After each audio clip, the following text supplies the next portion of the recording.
భోగాపురం అంతర్జాతీయ విమానాశ్రయం ప్రారంభోత్సవానికి ప్రధాని మోదీ రాక కోసం ఉత్తరాంధ్ర సన్నాహాలు చేసుకుంటోన్న కీలక తరుణంలో మాజీ ముఖ్యమంత్రి జగన్ పర్యటన తీవ్ర రాజకీయ దుమారానికి దారితీస్తోంది.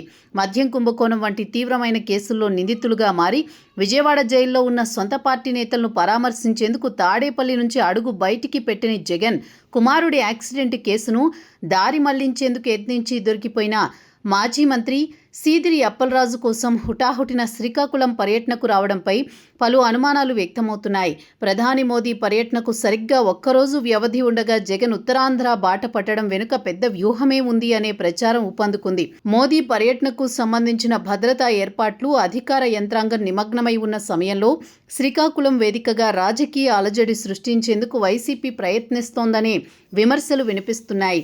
విమానాశ్రయ ప్రారంభోత్సవ శోభను పక్కదారి పట్టించి మీడియా దృష్టిని తన పర్యటన వైపు మళ్లించుకోవాలనే రాజకీయ కోణం ఇందులో స్పష్టంగా కనిపిస్తోందని భావిస్తున్నారు. వాస్తవానికి భోగాపురం ఎయిర్పోర్టు ప్రాజెక్టును మొదటి నుంచి తీవ్రంగా వ్యతిరేకించిన చరిత్ర వైసీపీకి ఉంది. ప్రతిపక్షంలో ఉన్నప్పుడు ఎర్రబస్సు రాని ఊరికి ఎయిర్పోర్టు దేనికి అంటూ ఎద్దేవా చేయడమే కాకుండా భూసేకరణకు వ్యతిరేకంగా కోర్టులో పిటిషన్లు వేయించడంలోనూ వైసీపీ ముందు వరుసలో నిలిచింది. కానీ తీరా నిర్మాణం చివరి దశకు చేరుకుని ప్రధాని చేతుల మీదుగా జాతికి అంకితం కాబోతోన్న తరుణంలో ఆ ప్రాజెక్టు క్రెడిట్ తమదే అని చెప్పుకునేందుకు వైసీపీ నేతలు తాపత్రయపడుతున్నారు. ప్రధాని పర్యటన సాఫీగా సాగకుండా క్రెడిట్ వార్ నడవడం ద్వారా అప్పలరాజు పరామర్శ నెపంతో శాంతి భద్రతల సమస్య సృష్టించి ప్రభుత్వంపై నెట్టడం జగన్కి అసలు వ్యూహమనే ఆరోపణలొస్తున్నాయి.